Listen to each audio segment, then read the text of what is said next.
بیسەرانی هێژە جوانترین و ڕازاوەترین سڵاوتان پێشکەش بێت. سەرەتا جێژنی ژیانەوە، جێژنی لەدایکبوونی کۆمەڵگەی ئازاد، مرۆڤی ئازاد، ژنی ئازاد، سەرەتا لە ڕێبەری مرۆڤایەتی ڕێبەراپۆ کە دامەزرێنەری ئەم مێژوو قۆناغەیە پیرۆز بێت.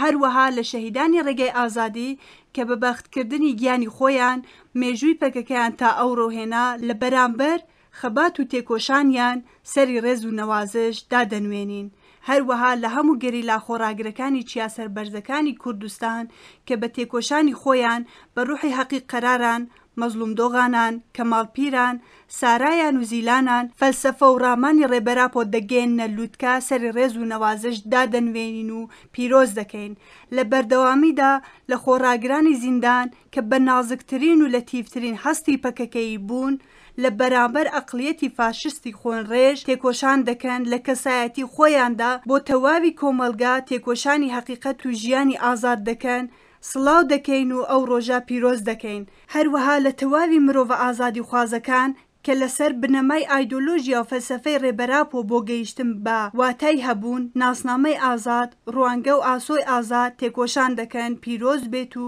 لە تەواوی بیسەرانی هێژە لە شاه و تا مەریوان، لە داڵە هۆتام و کریان، لە ئورمیە تا سەڵماز، لە ئامد تا ئورفا،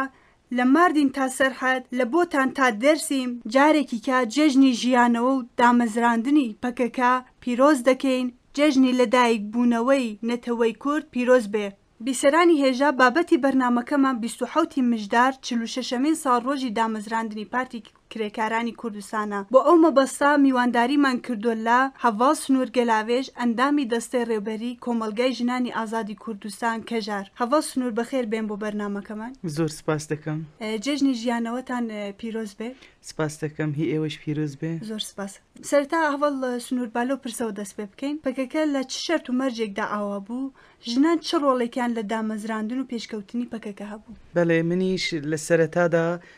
وەکو ئێوەش ئاماژەتان پێکرد، جێژنی ژیانەوە جێژنی لەدایکبوونی کۆمەڵگا گەلی کورد ژنان لە سەرەتادا لە ڕێبەری مرۆڤایەتی ڕێبەرئاپۆ پیرۆز دەکەین، هەروەها لە شەهیدانی ڕێگەی ئازادی پیرۆز دەکەین،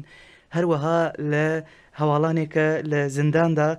لە بەرانبەر بەڕاستی شەرت و مەرجێکە لە سەریان دێدە داسەپاندن بەرخودانی دیرۆکی و دەستانی قەهرەمانی دەنووسن پیرۆز دەکەین، لە گریلاکانی سەری چیا پیرۆز دەکەین، هەروەها لە بیسەرانی ئێمە لە کوێنە دەبن با ببن دووبارەوە دەڵێن جێژنتان پیرۆز بێت، جێژنی لەدایکبوونەوەتان پیرۆز بێ و هەروەها بۆ ئێوە و تەواوی هاوکارەکانیشتان دەڵێن جێژنتان پیرۆز بێت. دامەزراندنی پەکەکە نەتەنیا بۆ کۆمەڵگان، نەتەنیا بۆ ڕۆژەڵاتی ناوین و بە تایبەتی بۆ ژنان بۆ تەواوی مرۆڤایەتی بەڕاستی میلادێکی نوێیە، لەدایکبووینێکی نوێیە. شەرت و مەرجێکە پەکەکە لە ناوی دەرکەوت شەرت و مەرجێک بوو کە ئەقلیەتی فاشیست، سیستەمی کاپیتالیسم مۆدرنیتە ماوەی پژاندنی خۆی و ماوەی دامەزراندنی پەرگالی خۆی بۆی ئەوەی کە بتوانێ بۆ بەرژەوەندی خۆی ئیتر تەواوی نرخەکانی کۆمەلگای حتا بناخەوە داقورتاندووە. زۆر حرەکەتی سیاسی دیکە دەرکەوتن حتا ئەو ماوەی کە پەکەکە بەڕسمی دامەزراندنی خۆی ئیلان بکات، وەکو ڕێئال سۆسیالیزم، مارکسیزم، لێنینیزم کە تێنە ناسین لە ڕۆژەڵاتی کوردستان کۆمەڵە دەموکرات، کۆمەڵی زەحمەتکێشان، حیزبی توودە و لە باشووری کوردستان هەروەها لە باکووری کوردستان هەروەها لە وڵاتی ئەوروپا هەروەها. بەڵام لەبەر ئەوەی کە ڕاستی زەهنیەتی کاپیتالیسم مۆدرنیتە، چونکە بە هەر مەرحەلەیە کە دەربازی کردووە شکەناندنێکە لەسەر کۆمەلگادایەسە داسەپاندن، هەم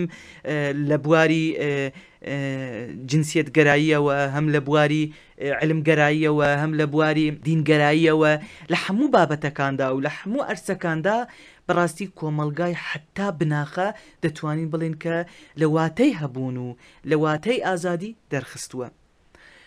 هەتا ئەو ماوەی کە ڕێبەرئاپۆ زۆر تەحلیلاتی زۆر گوتوبێژی لەم بارەوەیە هەیە، بەڕاستی بە تێکۆشانێکە زۆر جار کەلیمە ناتوانێت ئیفادەی ئەو مەرحەلانە بکات، بە تێکۆشان و بە هەوڵدان و بە زۆری و زەحمەتیەکی زۆر بەرز پەکەکە لە دانێکەوە بوو بە ملیۆنان بوو بە تەرزی ژیانی کۆلکتیزمی خۆی، بە فەلسفەی ئازادی خۆی، بە فەلسفەی ژیانی ئازاد، کەسایەتی ئازاد، ڕۆحی ئازاد، جەسارەتی ئازاد، بیر و بڕوای ئازاد توانی کە واتەی هەبوون لە نوێوە قازانج بکات. واتە معنا بەڕاستی واتەی خۆی لە دەستدا بوو، ژیان معنای خۆی لە دەستدا بوو، کەسایەت معنای خۆی لە دەستدا بوو. ژن بە هیچ شێوازێک خاوەن و یعنی هیچ تایبەتمەندیەکی خۆی جەوهری نەبوو. کۆمەلگایش هەروەها هەموو ئەقشارێکە لە ناو کۆمەلگا ژیان دەکەن بە تەواوی لە گۆڕ زەهنیەت و لە گۆڕ عەقلیەتێکە، ئایدیۆلۆژیەکە ئەو کۆمارە، ئەو سیستەمە، ئەو نەتەوە دەوڵەتە دیاری کردووە ژیان دەکات، دەفکرێت، دەبینێت، هەڵسوکەوت دەکات. پەکەکە تام لە ناو مەرحەلەیەکی وەهادا بەڕاستی دەرکەوت کە زۆر بابەتی دیکەیش هەیە، لەبەر ئەوە کاتی بەرنامە نەگرین ناکەوینە زۆر تاوتوی مەسەلەکانی دیکەوە. بەڵام لە کاتێکە ئیتر کاپیتالیسم مدرنیتە و زلهێزەکان و هێزە هەژمۆنەکان ئاڵی سەرکەفتنیان لە هەر هەموو جێگاکدا چەقاند بوو. وتیان و شعاریشیان ئەمە بوو: ئێمە بە سەربەرزی چۆن بتوانین دەتوانی بۆ بەرژەوەندی خۆمان ئەم کۆمەلگا بەکاربێنین. بەڵام بەداخەوە ڕێبەر ئاپۆ و پارتی کرێکارانی کوردستان بە تەواوی ئەم فەن و فێڵانە، ئەم پۆلۆتیکایانە، ئەم قڕکرانانە هەمویان تێکەڵی کرد، لە بینی برد، پوچەڵ بوون. بەڕاستی ڕێبەر ئاپۆ بە دامەزراندنی پەکەکە کەسایەتی ئازادی دامەزراند، بە دامەزراندنی پەکەکە ڕوانگە و ئاسوویەکی نوێی دامەزراند، بە دامەزراندنی پەکەکە هەروەکو دەزانن پشتی شەهیدکردنی هەواڵ حەقیق قرار ڕسمی دامەزراندنی پەکەکە کە ئێستا 46 ساڵی پەکەکەمان دامەزراندنی پەکەکەمان دەرباز کرد و دەکەوینە 47مین. لەم 47 ساڵە بە ڕۆحی یەکێتی، بە ڕۆحی بیر و بڕوا، بە ژیانێکی ئازاد هیوا بۆ پێشە ڕۆژێک کە بتوانن تەواوی مرۆڤایەتی سەرەڕای ئەوە حتا بناخەوە لە ناو ترس، لە ناو کەمبودی مادی و معنەویدا ژیاون. پەکەکە سەرەڕای هەموو زۆر و زەحمەتیەکان، سەرەڕای داسەپاندنی هەموو پۆلۆتیکای قڕکردن و ئینکار و ئیمها بە هیچ کاتێک و لە هیچ مەرحەلەیەکدا سەری نەتاواندەوە لە بەرامبەر ئەو زێهنیەتی و داسەپاندنانە. لەبەر ئەوە لە ملێکەوە لە باکووری کوردستان زێهنیەتی فاشیست بە عەلەمدارکردنی زێهنیەتی خۆی تەک دەوڵەت، تەک زێهنیەت، تەک ئاڵ، تەک نەتەو ویستی ئەم زێهنیەتی خۆی، ئەم سیستەمەی خۆی بەڕێوە ببا. لە باشووری کوردستان هەم لە ملێکەوە خەتی ئیخانەتی ماڵباتی بەرزانی، هەم لە ملێکەوە هێزی هەگۆمۆنیای ئامریکا و رووسیا و زۆر دەوڵەتی دیکەی دەوڵەتی ناتۆ ویستیان کە بەڕاستی کۆمەلگای باشوور، چونکە لە هەموو بوارەکان و زەنگینتیەکی خۆی هەیە و وەکو کۆمەلگایش دەستە سەر بکات. لە ڕۆژهەڵاتی کوردستان و ئێراندا ڕژیمی داگیرکەری ئێران بە داسەپاندن لە ژێر ناو ئیسلامیەتدا بە سیستەمی تەوکراتیک و بە داسەپاندنی ڕێ و ڕێباز و قانون و مقررات و زۆر شێوازێکە واتەی ژیانی ئازاد و کەسایەتی ئازاد لە کۆمەلگای ئێران و ڕۆژهەڵاتی ئێران ستاند و هەر قڕی کرد و هەر ئیعدام دەکات و هەر داسەپێنەر بەسەریانان داتێنێت، ویستی کە بەڕاستی هیوای ژیانی ئازاد بشکێنێ. لە ڕۆژاوای کوردستانیش بە هەمان شێواز لە بن ناوی ئەوەی کە چونکە لە هەر پارچەیەکدا بەڕاستی بە ڕێ و ڕێبازێکی زۆر نازکتر و جیاوازتر کۆمپلۆی لە ناو بردننی گەلی کورد بەسەر گەلی کووردە هاتەدا سەپاندن. تام لە مەرحەلەیەکی وەهادا ڕێبەر ئاپ و بە خەڵسەنگاندنی هەر چوار پارچەی کوردستان و باروتۆخی گەلی کورد هەم لە بواری سیاسی هەم لە بواری ئەیدیۆلۆژی و لە دەرەوەی وڵاتیش بەگشتی ڕۆژهڵاتی ناوین و نەتەنیا کوردستان و ڕۆژهڵاتی ناوین بە تەواوی دنیا بەڕاستی هەڵسەنگاندنێکی زۆر زۆر بەهێزی کرد ڕێبەر ئاپۆ. لەبەر ئەوە کات و ساتێکی زۆر گونجاو هاتە هەڵبژارتن لە مەرحەلەیەکدا کە ئیتر زلهێزەکان دیلانی کەیفخۆشی و ڕازاندنەوەی ئەوەی کە تەواو دنیایان دەستەسەر کردووە پەکەکە دەرکەوت. بەڕاستی لەبەر ئەوە دەرکەوتنی پەکەکە چۆن بۆ گەلی کورد چۆن بۆ کۆمەڵگای ئازادی خواست بوو بە وەژینێکی نوێ لە هەمان کاتتا بۆ زلهێزەکان بۆ هێزە هەژمونەکانیش بوو بە ترس و خۆفێک کە حتا ئێستەیش هەر لە خەو هەر لە بیر و هەر لە بڕوایاندایە و ئەو ترس و خۆفەیش هەر دەچێ زێدەتر دەبێ و ئێستاش بە شدەترین نامرۆڤانەترین بێ ئەخلاقترین ڕێبازێک کە ئایستا لەسەر کۆمەڵگا لەسەر گەلی کورد لەسەر ژنی کورد لەسەر جوانی کورد لەسەر ئازادی خوازەکان ئەگەر دێتە داسەپاندن لەبەر ئەوەیە کە بە چواردەس و مل بە هەستی ئازاد پەکە کە هاتە پەشوازیکردن لە لایەن هەر کەسەوە. هەڵ سنوور ئێوە ئاماژەتان بەوە کرد کە پەکەکە لە شەرت و مەرجێکدا ئاوا بوو لەو قۆناغەدا ژنان چ ڕۆڵێکیان لە دامەزراندن و پێشکەوتنی پەکەکە بوو؟ بڵێ وەکو ڕێبەر ئاپۆ زۆر جار و حتا ئێستایش لە هەموو کتێبەکانیدا لە هەموو ڕەهنەمودەکانیدا لە هەموو تەحلیلاتەکانیدا بەڕاستی پێناسی ژنی ئازادی زۆر باش کردووە. هەواڵ زیلان زەینەب کناچی تابی زۆر هەواڵانی دیکەیشانە فقط نمونە و سمبولی مانیفەستۆی ئازادی ژن هەواڵ زیلانە بەرهەمی بە ساڵان هەواڵەتی ڕێبەر ئاپۆ لەگەڵ ژندا هەواڵ زیلانە کە هەرێ دواییش وەکو دەزانن لە بەلوچستاندا ژنێکی بەلوچی ناوی زیلانی کورد لە خۆی دەکات و هەر بە شێوازی هەواڵ زیلان و بە مەبەستی و ڕوانگەی هەواڵ زیلان بۆ ئاسۆ و پێشەڕۆژێکی ئازاد چالاکی فەدایی دەکات. ئەوە زۆر گرینگە. ئێمە وەکو ژن لە ڕێبەر ئاپۆ و فەلسەفەی ئایدیۆلۆژی ژندا ئێمە خۆمان دیت خۆمان ناسی لە حقیقەتی خۆمان گەڕاینەوە بە فکر و فەلسەفەی ڕێبەر ئاپۆ وەکو ژن لە بەرامبەر تەواوی ئەقلیەتی پیاوسالار توانیمان جەسارەت بگرین بڵێن نا بە سایەی فکر و ڕامانی ڕێبەر ئاپۆ وەکو ژن هێزمان گرت هێزی ئەوەی کە بتوانین فەرمانداری بکەین و کۆمەلگا بەڕێوە ببین سەرەڕای ئەوە لە کۆمەلگادا فێر بوو بووین کە تەنیا چی بکەین خزمەتی پیاو بکەین خزمەتی ماڵەوە بکەین خزمەتی کۆمەلگا بکەین خزمەتی دەوڵەت بکەین بەڵام نا بە سایە ڕێبەر ئاپۆ ئێمە وەکو ژن توانیمان ئەم جارە نەخزمەت بکەین بەڕێوە ببین پێشەنگ بین ئاوا بکەین بخڵقێنین لە یەک بێنین چارەسەر بکەین وەکو ژن توانیمان بڕوا بە خۆمان بکەین سەرەڕای ئەوە کەسێک بڕوای پێمان ناکرد سەرەڕای ئەوە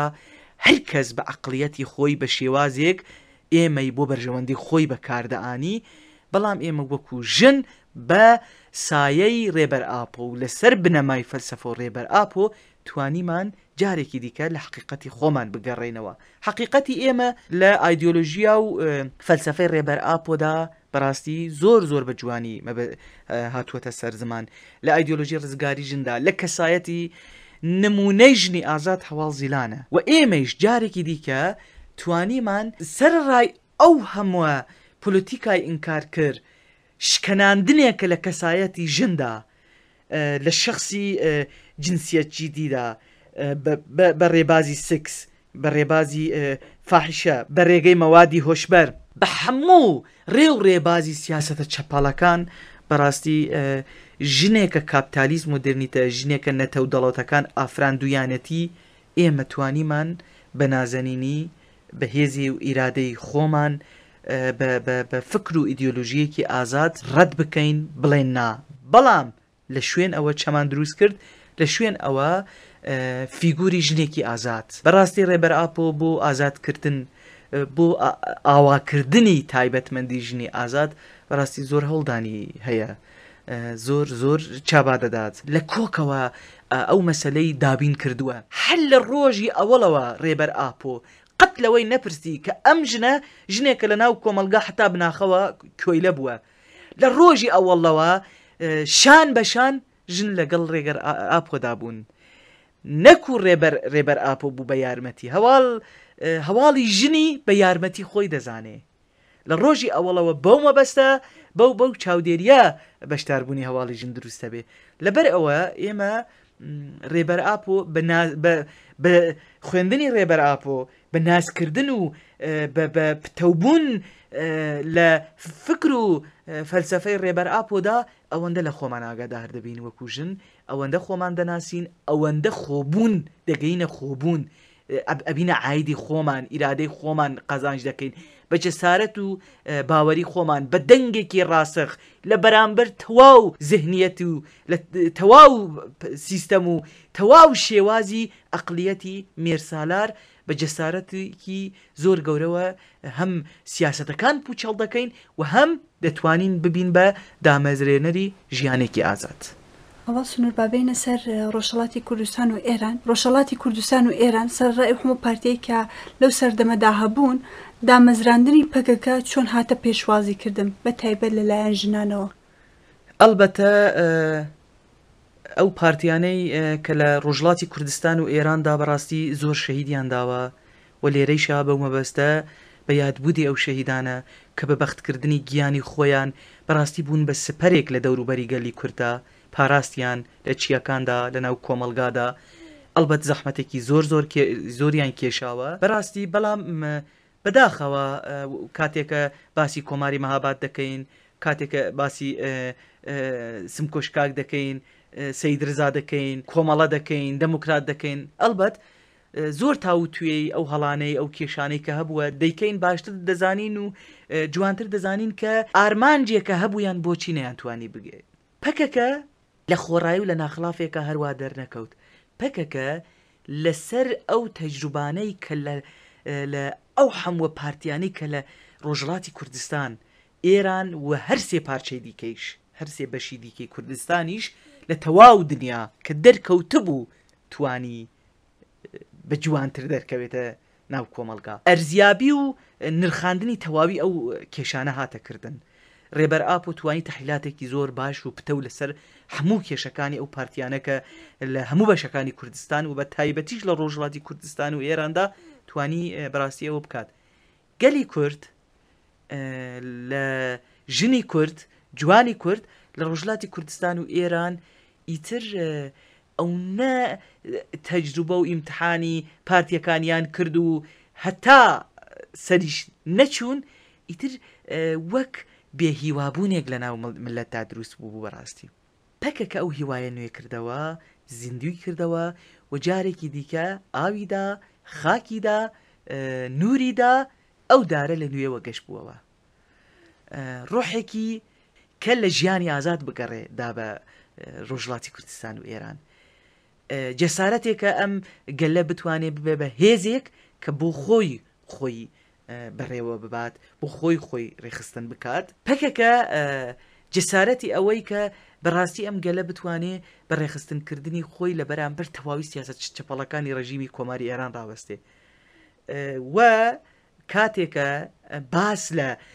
چۆن پێشوازیکردنی گەلی ڕۆژهەڵاتی کوردستان و ئێران لە پەکەکە دەکەین 15 فەڤریە میناکی هەری ڕاستەقین و هەری زیندویی کە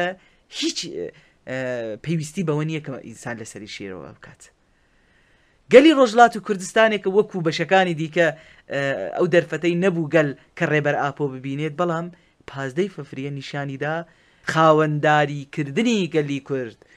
منداڵەکانی ئەو کۆمەلگا بە تایبەتیژی ژن و جوان نیشانیدا کە پەکەکە چەندە لە لایەن گەلەوە توانوێتی ببێ بەوە واتەی ژیانێکی نوێ ببێ واتەی کەسایەتێکی نوێ. شۆڕەشی ژنجیان ئازادی نزیکترین لە زووترین مەرحەلەدا میناکی هەری ڕاستەقین لە خاوەنداریەتی کۆمەلگای ئێران و ڕۆژهەڵاتی کوردستان لەسەر بنەمای فەلسەفە و فکر و ڕامانی ڕێبەر ئاپۆلایە. بەم مەبەستە گەلی ئێران و ڕۆژهەڵاتی کوردستان لە هەر مەرحەلەیەکدا بە شۆپاندنی ڕێبەر ئاپۆ بە خوێندنی ڕێبەر ئاپۆ بەڕاستی خۆی لە ڕێبەر ئاپۆدا دیتووە. دەبینێش میناکی ژنجیان ئازادیماندا توانی جارێکی دیکە سەرڕای ئەوە کە ڕژیمی فاشیستی ئێران بە داسەپاندنی ئێدام بە داسەپاندنی سیاسەتی قڕکردن بە داسەپاندنی زۆر ڕێ و ڕێبازی بێ ئەخلاقانە دەیەوێت کۆمەلگا بترسێنێ بەڵام گەلی قارەمانی ڕۆژهەڵاتی کوردستان و ئێران ژن و جوانی قارەمانی ڕۆژهەڵاتی کوردستان و ئێران لە هیچ کاتێکدا هەم ئەو کاتێک کە پارتی سیاسەکانی دیکە هەبوون بە تایبەتیژی بە دەرکەوتنی پەکەکە بەرزترین خاوەنداریەتی لە پەکەکە دەکات چونکە دەزانێ بە خاوەنداریەتی کردن لە پەکەکە خاوەنداریەتی لە ناموس و شەرەفی خۆیەتی خاوەنداریەتی لە ناسنامەی خۆیەتی گەلی ڕۆژهەڵاتی کوردستان و ئێران لەسەر بنەمای ئەم زانستی خاوەنداریەتی لە پەکەکە دەکەن و لەمە بەش دوایش هەر بەو زانستیە بەڕێگەوە بچێت. زانینی فەلسەفە و ڕامانی ڕێبەر ئاپ و بۆ گەلی ڕۆژهەڵات و کوردستان و ئێران تێتە واتەی ئەوە کە لە حەقیقەتی خۆی دەگەڕێتەوە، چونکە دیرۆکێکی زۆر دوور و درێژ و داگرتوو لە ڕۆژهەڵاتی کوردستان و ئێراندا هەیە، دیرۆکێک کە هیچ عەقڵێتێک ناتوانێت ئینکاری بکات. ڕێبەر ئاپ ئەو دیرۆکەی زیندوو کردەوە، لەبەر ئەوە هەموو نەتەوەکانێکە لە ڕۆژهەڵاتی کوردستان و ئێراندا هەنا، نەتەوە جیاوازەکان بە تایبەتیژی بە پێشەنگتی گەلی کورد و ژنی کورد جارێکی دیکە گەڕانەوە بۆ ئەو تاریخە دروست دەبێت و هەرکو گەلی ڕۆژهەڵاتی کوردستان و ئێران دەگەڕێنەوە بۆ تاریخ ئەوەندە عشقیان بۆ ژیانی ئازاد گەورەتر دەبێت، ئەوەندە هیوایان بۆ ژیانی ئازاد و کۆمەلگای ئازاد گەورەتر دەبێت و مەبەستێکە دەتوانێت ببێ بە واتەی ڕاستەقینی حەقیقی بۆ ئاواکردن و دامەزراندنی سیستەمەی نەتەوەی دەموکراتیک و کونفدرالیزمی دەموکراتیک لە ڕۆژهەڵاتی کوردستان کە ڕێبەر ئاپ و لە پارێزنامەکانیدا مرکز وەکو ئەکبەتان بە ناوی تاریخی هەمەدانی ئەمڕۆژین پێناسە دەکات، نمونەی هەری بەرچاوی ئەوەیە. و گەلی ڕۆژهەڵاتی کوردستان و ئێران ئێستاش لە ناو چابا و تێکۆشان و ئەوەدان کە بە ئیساری بەڕاستی بەرخۆدێری خۆیان نیشانی دەدەن کە دەتوانن ببن بە واقعیترین پارێزوانی فکر و فەلسەفەی ڕێبەر ئاپ. هەڵ بەداخەوە کاتی بەرنامەکەمان کەمە، پرسی ئاخرتان لێ بکەم، ئێوە وەکو شۆڕژگەرێکی ژن کاتێک باسی پەکەکە دەکەن هەست بە چی دەکەن؟ دەمەوێ بە نمونەیەک کە ئیشەڵا بتوانم ئیفادەی ڕاست بکەم، بۆ منداڵێک ڕازاوەترین، گەرمترین، مەئمەنترین جێگە باوشی دایکتێتی و من وەکو ژنێک وەختێک کە باسی پەکەکە تێتە کرن وەکو ئەو منداڵەی کە لە باوشی دایکی خۆیەتی من هەست دەکەم، وەکو ژنێک کاتێکە دەڵێن پەکەکە هەست دەکەم کە گەورەترین، پیرۆزترین، ئازادترین، جوانترین ئینسانی لەسەر ڕووی زەوینم بەڕاستی. هەر جارێکە هەست دەکەم کە من پەکەکەیم و لە ناو پەکەکەدام، ئەلبەت پەکەکەی بووین هەروەها هێسان نییە، ناتوانین بڵێم من تێکۆشانی پەکەکەی بووین دەدەم، هەست دەکەم کە لە ناو پەکەکەدام بە بنەمایەک کە ڕۆژانە کەسایەتی ئازاد ئاوا دەکات ژیان دەکەم، هەست و هیوا و جۆش و عشقی من بۆ ژیان گەورەترە و هەر ڕۆژ کە دەچێ گەورەتر دەبێ. من وەکو ژنێکی شۆڕەشگەر کاتێکە پێم دەڵێن پەکێکە بۆ تۆ تێتە چەواتێک، تەنیا لە گوتنێکدا دەتوانم ئیفادە بکەم. پەکەکەی بووین بۆ من ئاسۆی ئازادە، پەکەکەی بووین بۆ من ژنێکی ئازادە، پەکەکەی بووین بۆن بن ئەقلیەتێکی ئازادە، پەکەکەی بووین بۆ من هەواڵەتەیەکی لەسەر بنەمای فکر و فەلسەفەی ڕێبەر ئاپۆدایە، چونکە فەلسەفە و ئیدیۆلۆژیا ڕێبەر ئاپۆ پڕە لە زەریفترین و جوانترین ڕێ و شێوازی ژیانی ئازاد. لەبەرەوە بڕاستی بەڵکو یەک لە پرسێکە نەتەنیا ئیسە ئێوە کە لە بەرنامەکەتانە کردوتانە، یەک لەو پرسانەی کە وەکو ژنێکی شۆڕەشگەر هەست دەکەم هەر ناتوانم قیمەتی بەم، هەر ناتوانم بەڕاستی ئیفادەی بکەم، هەر ناتوانم